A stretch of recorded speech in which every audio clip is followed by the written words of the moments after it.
Welcome to the Culture Builders Podcast. My name is JP Nurbin, and this is my podcast where I share short thoughts, tools, or models on leadership and culture, as well as I read my weekly article.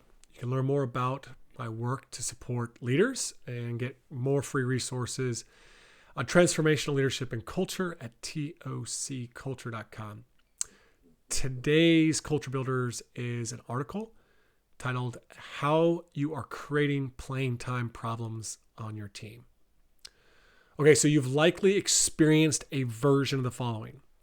Player A is a starter, player B is a reserve.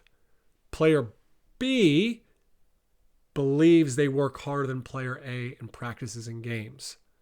And this may be true.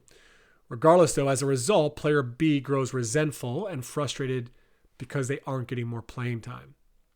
How should we as coaches manage this situation within our team? I believe the solution lies in communication and the consistent application of two key thresholds. I call it simultaneous thresholds. Threshold number one is eligibility.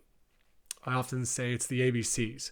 Players must meet team standards in practices, games, and on and off the field. These standards are based on the ABCs: academics, behaviors, and commitment. To be eligible for playing time, a player must meet all three criteria to be eligible. Then there's threshold two. You pass threshold one, now you're on threshold two, which is performance. Once a player meets the eligibility criteria, their playing time is determined by performance, and the goal is to put the players on the field or the court or the ice, wherever, who give us the best chance to win. Now, why eligibility matters more than you think. Threshold one has come up a lot recently in conversations with coaches in the TOC community. These are a group of coaches that I coach, or leaders that I coach, as well as some others out there that have been, really been subscribers to our courses and stuff like that. So now we recognize, right, that if player A consistently falls short in effort, attitude, or becomes a negative influence, that player B's frustration is valid. Right? In such cases, trust between coaches and players will deteriorate.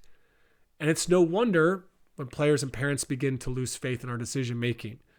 Right? We're playing player A over player B, even though player B is doing all the things we say are really important. Here's the reality. A lot of playing time issues can be avoided if we as coaches can just do these three things consistently. Number one, clearly communicate the two thresholds. Hold a team meeting or create a presentation that explains how eligibility and performance work together to determine playing time within our team. And that varies on context. Number two, define specific behaviors that impact eligibility. Be crystal clear on what actions or decisions will render a player ineligible. For example, if a player misses a practice before a game for a non-emergency reason, they should be ineligible to play, possibly. Okay. Number three, consistently enforce these standards. Like if a player fails to meet the eligibility threshold, even if it's your best player, they need to be benched. Consistency is key. Now, when I walk coaches through this checklist, they often express concerns about the gray areas, especially regarding the consistent enforcement of standards. My response is always, how's that working out for you? It shouldn't surprise us when athletes and parents are frustrated by unclear playing time decisions. Lack of communication and inconsistent enforcements lead to confusion, which breeds resentment.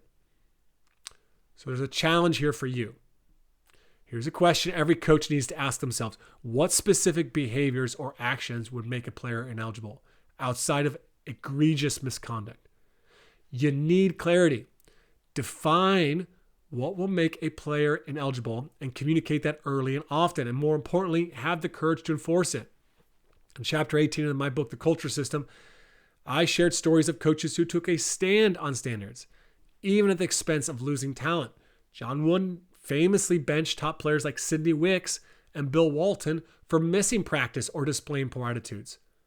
In my own coaching journey, I once benched our very best player for the first third of a season due to his inconsistent effort and poor attitude in practice. Similarly, on the Coaching Culture podcast, previously I discussed with Division I ice hockey coach Eric Lang the process of him resetting AIC's culture.